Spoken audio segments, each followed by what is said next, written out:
Boa tarde. Esse mês de março é o mês que nós comemoramos, fazemos algumas propostas, né, de atividades sobre 21 dias, né, do ativismo negro. E eu vou tentar, durante esse mês, conversar um pouquinho sobre algumas literaturas de autores negros que eu tenho lido. Algumas leituras já foram finalizadas, outras ainda estão aí pelo caminho e muitas outras estão chegando. Eu queria estar dividindo esse espaço aqui para a gente estar conversando um pouquinho sobre essa experiência, né, que eu estou tendo.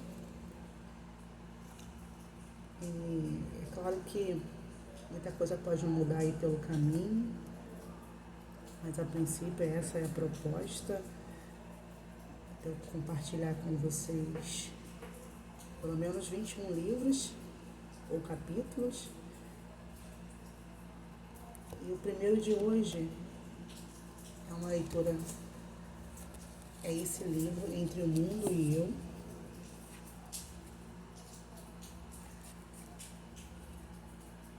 do autor Ta-Nehisi Coates. O cara escreve muito,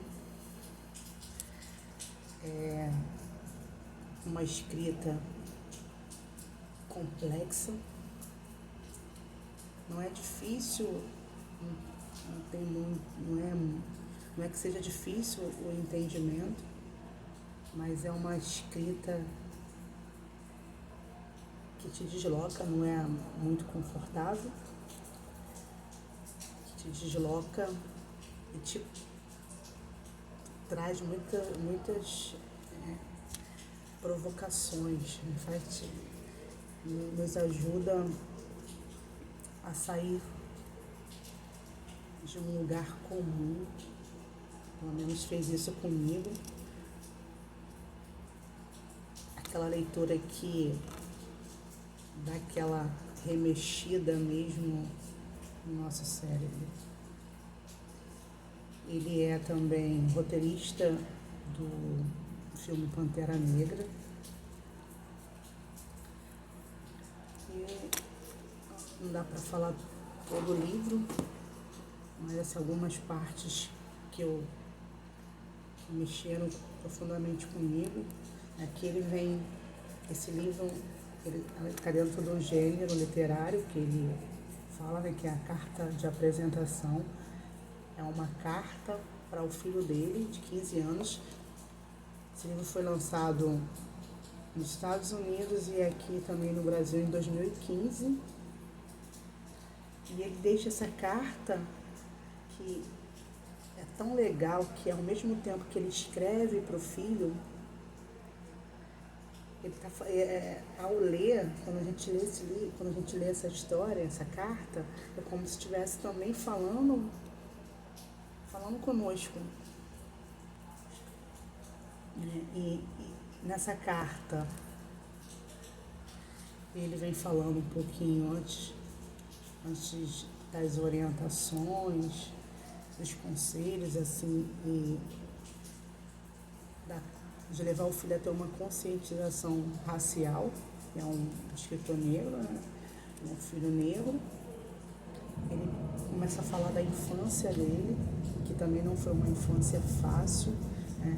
Era uma infância com muitas violências, violência verbal, violência física dentro de casa, com a justificativa, né, de que, no caso, o pai, quando batia, né, o seu discurso, que não é tão diferente do discurso de hoje, infelizmente, a gente escuta muito isso, é melhor eu te bater do que a polícia te bater. E ele vem falando sobre como que é você estar dentro de um corpo negro. São esses discursos que são replicados o tempo todo, que começou na infância dele, depois ele vai para fala um pouquinho da adolescência e da juventude. Esse corpo negro que faz com que ele tenha medo, muitos medos, né? E ele não é, ele mostra, se expõe sem receio. E por isso que há tanto uma identificação quando, né, eu pego esse livro para ler. Ele diz que ele tem medo o tempo todo, desde a infância, na adolescência. Ele é um escritor afro-americano, então onde ele morava, ele vivia nos guetos, né? Nos guetos. E ali a rua era a primeira casa, né, de muitos colegas, de muitos amigos que ele via ali, e de forma intimidadora, quando ele passava, mostrando as roupas de marca, os cordões, né, as drogas, o crack. Então, toda vez que ele passava por essas ruas, ele tinha medo, né? E ele via esses corpos negros. Então isso o intimidava também. E quando ele chega na escola, aquele fala que a escola também não foi um bom lugar para ele. Ele nem as ruas e nem a escola. Mas pior do que as ruas era a escola. Eu, enquanto professora, ouvi isso em 2000, né, ouvi isso dele, ele está com 40 anos, quase a minha idade. Me deixa triste, me deixa triste. Ele me falando que na escola ele era só mais um corpo negro domesticado, precisava ser domesticado, disciplinado, que não tinha um olhar para essa questão racial, não tinha essa preocupação em conversar, em mostrar a sua cultura, falar um pouco sobre a sua raça. Não tinha essa preocupação.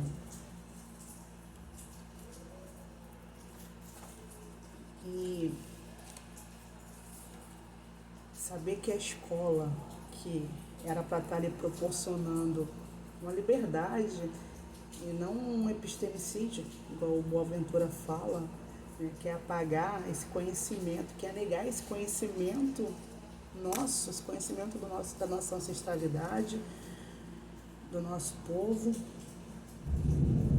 Então, para ele, a escola não foi uma boa experiência. Essa vulnerabilidade do corpo, que ele fala que era um objeto de pilhagem, era apenas exposto para violência, aniquilamento.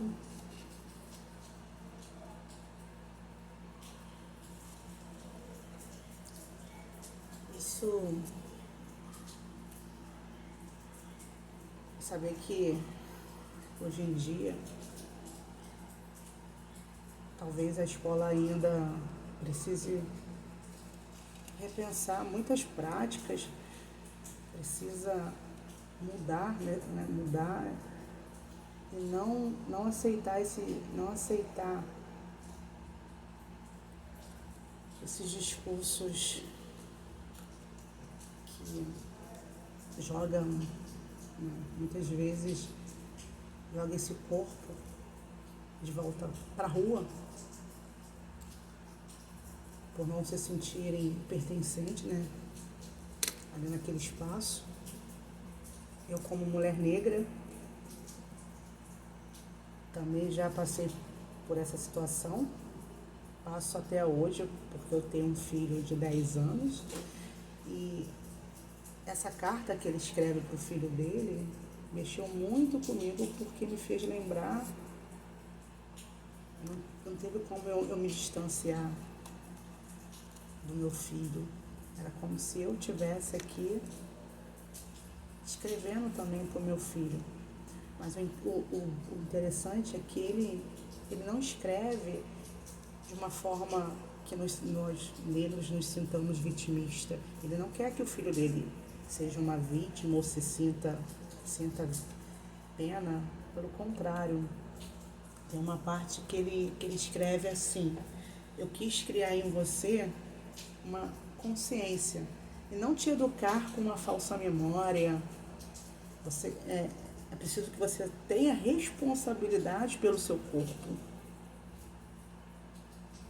Então, eu acho bem interessante esse lugar que ele traz aqui no livro. Não um vitimismo, um mimimi, não, mas uma conscientização. Ele faz com que, tem uma parte que ele fala que a gente precisa treinar o nosso olhar. Quando a gente treina o nosso olhar, a gente começa a questionar o que nós estamos vendo. E a partir do que nós estamos vendo, questionar muitas outras situações. E é esse treino do corpo, esse treino dos olhos, que ele quer que o filho dele tenha. Não diferente do que eu também quero ter e quero que meu filho também tenha. E ele vem, ele também traz alguns relatos. Um deles é de um jovem de 18 anos, Michael, não sei se é Michael Michel Brown, que foi morto por um policial branco. E simplesmente porque se sentiu ameaçado por ele ser negro. E esse policial criou ali toda uma situação que colocasse esse menino, como esse corpo, né, como criminoso e ele como a vítima. Então foram muitos discursos perdidos aí pelo caminho, muitos ruídos nesse discurso, que quando foi investigado, viram que era simplesmente por ter passado perto dele um corpo negro. Então ele se achou no direito de tirar a vida desse menino de 18 anos. E o que aconteceu é que esse policial, ele não foi indiciado, não foi preso. E no livro tem uma parte que ele fala, né, que quando passou na televisão, que o filho estava assistindo, e quando o filho viu que a justiça não foi feita, que o policial não foi punido, que era como se o policial tivesse aquele direito de tirar a vida daquele jovem por ser negro.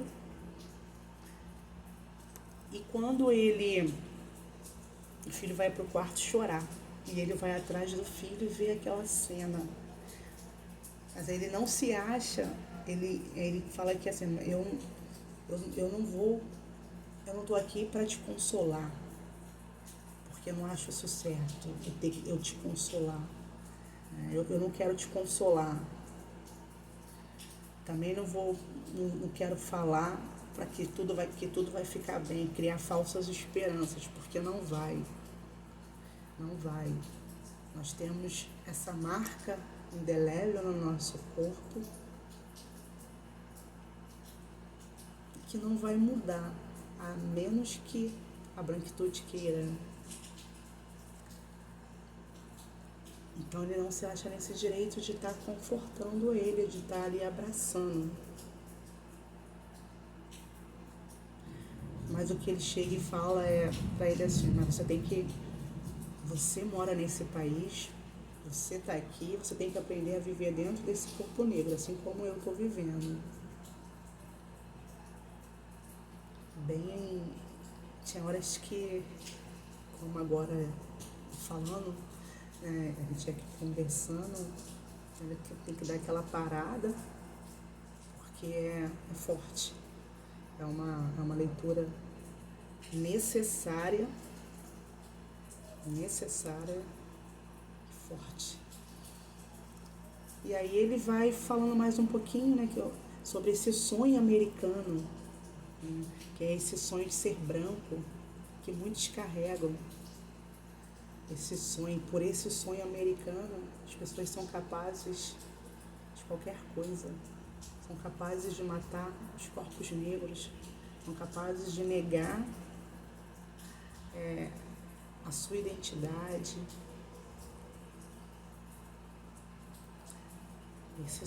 Para viver, para buscar esse sonho americano.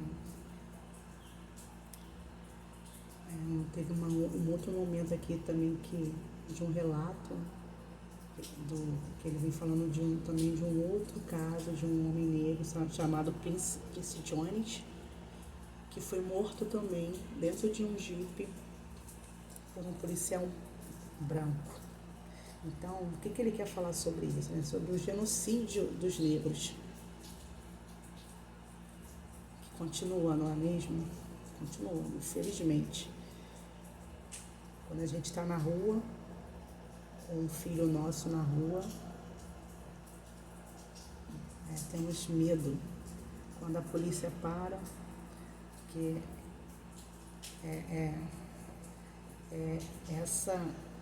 como se nós, né, como se o corpo do negro é a carne mais barata que existe no mercado, já dizia Elza Soares. E aí ele fala desse colega de faculdade, ele estudou na universidade. Quando ele sai, ele fala dessa escola, né, desse cerceamento todo da escola, que ele preferia ficar na rua, que a escola não era um lugar onde ele se sentia à vontade de estar, porque ele era ali, aquele corpo disciplinado o tempo todo, e era negado o conhecimento da sua cultura. Mas quando ele vai para a faculdade, para a universidade, Howard, nem sei se está pronunciando certo, mas quando ele vai para essa faculdade, e aí ele conhece esse amigo, Prince Jones, nessa universidade que ele chama de Meca, ali o mundo dele transcende, né? O mundo racial transcende, porque é a faculdade onde tem referências negras, uma biblioteca negra para autores negros, então está tudo lá nesse lugar concentrado. Há um pluralismo bem interessante, os colegas, religiões, orientações sexuais. Então tudo está ali nesse mundo da universidade. Isso encanta ele. Encanta. Ele é um jornalista bem conceituado, renomado nos Estados Unidos. E essa universidade fez toda essa diferença na vida dele. Por isso que é importante, a gente não pode negar que a escola, né, tenha que seja garantido ali o estudo da lei mesmo, 10.639/2003, que foi substituída pela 11.645, né, /2008. A gente não pode negar isso para as nossas crianças. Tem que ser falado desde a infância, para que a criança negra não sofra mais, ou não seja discriminada, não sofra esse racismo não é só institucional, mas é estrutural. Mas para que a criança aprenda a se defender desde a infância. E nessa faculdade, ele se encontra. Ele é um ateu, por escolha, porque ele fala que ele não consegue conceber a ideia de um Deus que redime esse sonho americano, esse sonho branco, que redime esses opressores. Então ele não consegue encontrar na religião esse suporte. Embora a maioria lá dos colegas sejam religiosos. E quando esse colega, esse príncipe Jones, ele é morto em 2000, acho que é 2002, não estou lembrando direito. Mas é nesse período, dentro do Jeep por um policial branco. No livro, ele traz o relato da mãe dele, da mãe do príncipe Jones, que também me cortou. Ela fala que ela sempre quis protegê-los, ele e os demais filhos. Por ela ter sofrido todo esse racismo desde a infância, a pobreza, toda essa necessidade, o que a mãe faz? Começa a estudar, vê no estudo uma ajuda, estuda, passa para a Marinha, se torna doutora, médica, radiologista, e ali ela passa a dar uma vida luxuosa para os filhos, para protegê-los, achando que assim os filhos não sofreriam nenhuma violência, nenhum crime. E nessa entrevista, ela lembra um pouquinho do filme, fala um pouquinho do filme 12 anos de escravidão, que ela fala assim, bastou, ele estava ali se referindo ao filme, Ele viveu uma vida comum, tinha dignidade, tinha uma vida humana ali, bastou um ato racista para que tudo aquilo viesse à tona. E comigo aconteceu a mesma coisa.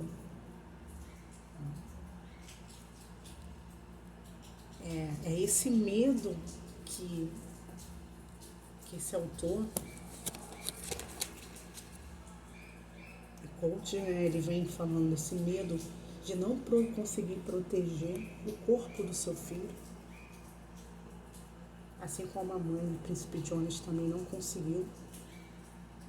Mesmo diante de todo o luxo, o rapaz estava dentro do Jeep, um Jeep igual o do coach, e o policial simplesmente atirou nele.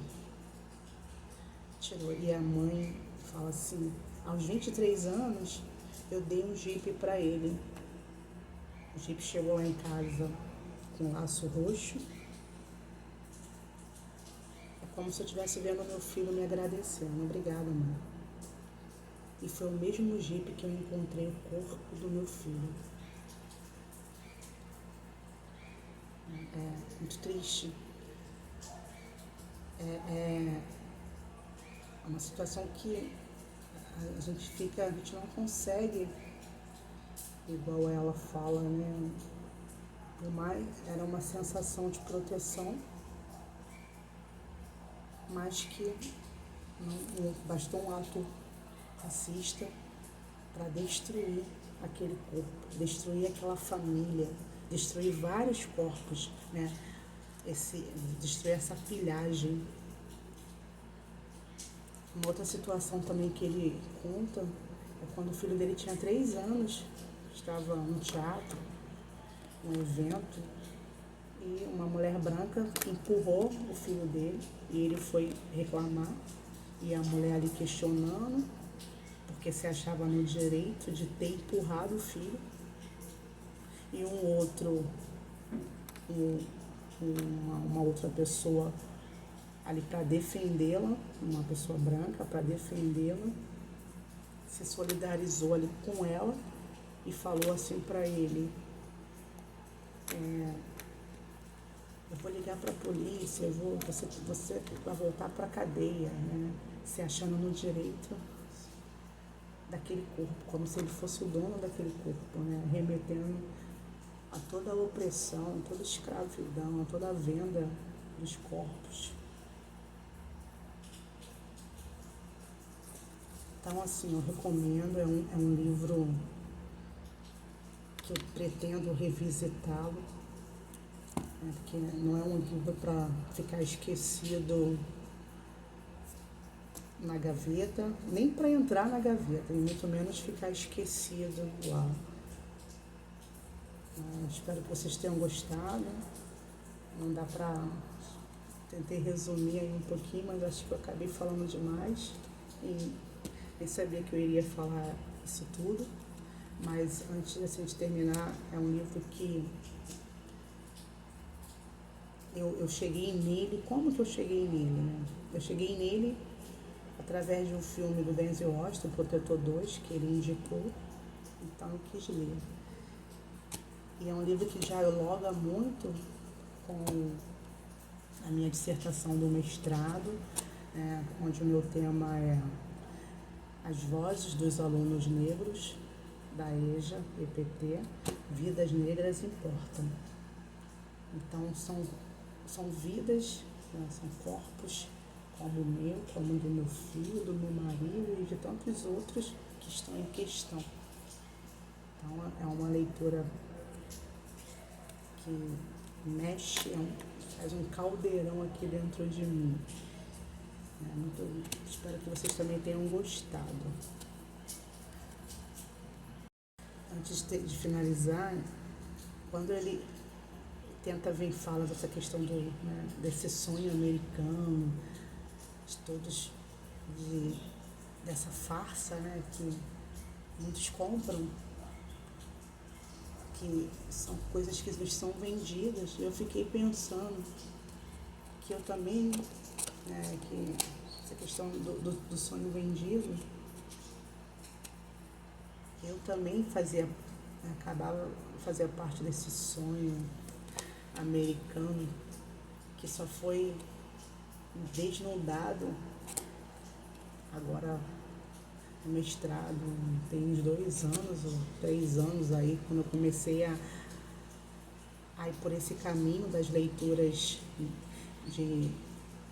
sobre a minha cultura, sobre a minha cor, sobre racismo, que antes era um assunto que não me interessava, porque eu comprei esse sonho americano, esse sonho da morenidade, era assim que eu me via, que falavam, eram os discursos que me cercavam, né? Me chamando de morena para lá, morena para cá, desde a infância, dentro de casa. Toda essa negação mesmo da nossa cor como um refúgio, uma proteção, medo. E eu comprei esse sonho também, dessa morenidade. E foi eu tô nesse processo dessa descoberta, que eu não sou morena, que eu sou negra. Então esse processo tá vindo aí novinho ainda, né? Ainda tem uns 3 anos, estou nova, mas os estudos no mestrado, esse tema, quando eu comecei a pesquisar sobre esse tema e comecei a ver que eu nada mais era que uma farsa, né? Esse sonho que me foi vendido e eu comprei. Compraram para mim antes e me deram e eu não questionei e fiquei aí carregando durante esses anos todos. E é esse sonho que eu hoje não quero que meu filho compre, porque meu filho já passou por várias situações de querer comprar esse sonho, mas aqui eu não alimento, a gente conversa muito sobre essa questão. Coisas que eu não tive, e com essa conscientização, é assim que eu também tenho criado ele, com essa consciência, né, de que nosso corpo é nossa responsabilidade, que nós somos tão merecedores quanto qualquer pessoa, qualquer um branco, qualquer negro, que acredito na escola, acredito nas leis, no movimento negro, nas cotas, que tem aí transformado muitas situações. Eu sei que o caminho ainda é muito longo, a gente ainda está nesse caminho aí, entre o mundo e eu, ainda há muitas distâncias, muitos deslocamentos, mas esse sonho eu não compro mais. Abraços! A gente se encontra aí no próximo, durante esse mês ainda, falando sobre uma outra literatura. Abraços! Espero que tenham gostado.